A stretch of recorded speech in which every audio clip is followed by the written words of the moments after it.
myself Lakshmi from the Department of Logistics Management, St. Albert's College Autonomous, Ernakulam. Today's session will be about distribution logistics. So let's see the definition of what is distribution logistics. As we already mentioned, distribution logistics include a wide range of activities which focuses on achieving the efficient distribution and movement of finished products. So it takes goods from the end of the production line to reach the consumer. So as we mentioned, it takes goods from the end of the production line to the consumers. So another important concept in distribution logistics is distribution requirement planning. So what is distribution requirement planning?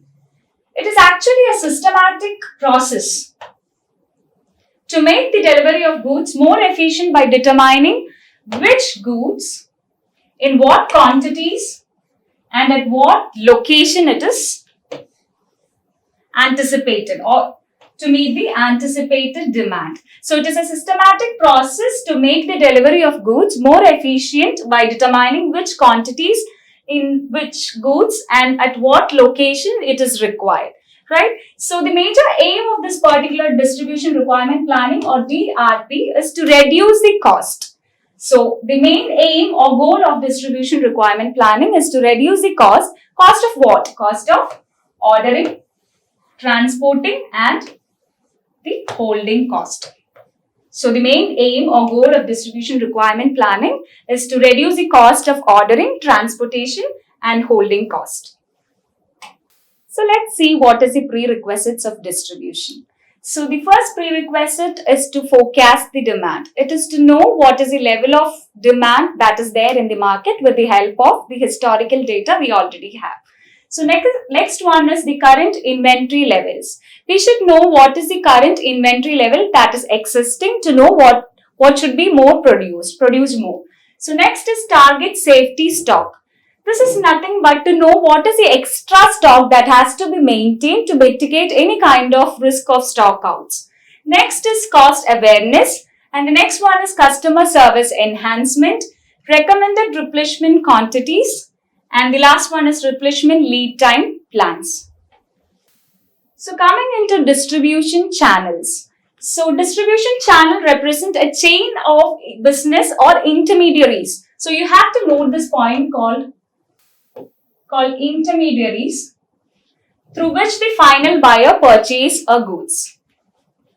So intermediaries are nothing but the link between the producers and the consumers. For example, wholesaler is an intermediary, retailer is an intermediary and any kind of agents or brokers are some of the intermediaries. So coming into distribution channel, these are the various channels, distribution channels that are available. If you see, the first channel is producers to the consumer. This is known as direct channel because the flow of goods is directly from the producers to the consumers. Since the flow of goods is directly from the producers to the consumers, it is known as a direct channel. And all the other channels mentioned here are indirect channels because we have intermediaries. So in the second channel, if you see, it is the product is flowing from the producers to retailers, then to the consumers. Here we have wholesalers and retailers and then to the consumers. And with this channel, you see producers, distributors, retailers and consumers. And the final one is from the producers, agents or brokers, then wholesalers, retailers and consumers.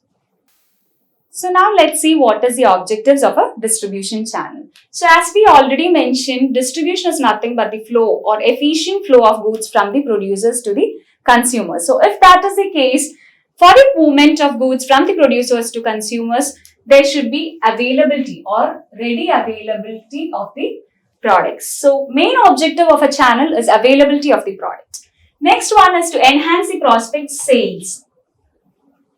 To enhance the prospect sales of the product, and it is to achieve cooperative with regard to a relevant distribution factor, that is to minimize the order size, load type, handling characteristics, delivery access and delivery time. As we already mentioned, the main aim is to reduce the cost of ordering, transportation and holding the items. So, and it is next is to achieve a given level of service. Next is to minimize the logistics and total cost. As we already mentioned, it is to minimize the logistics and total cost. So now let's see what is the distribution channel functions. So we know that we have certain channel members who is acting in a distribution channel. So the channel members in the distribution channel are supposed to perform some functions. So that is what is mentioned here. These functions should be assigned to the channel members who can perform them most efficient and effective to provide satisfactory assortments of goods and service to the target customers. So what are the different types of functions that is to be performed by channel members is what is mentioned here. That is, a channel member should provide the proper information about the product. They should do a proper promotion.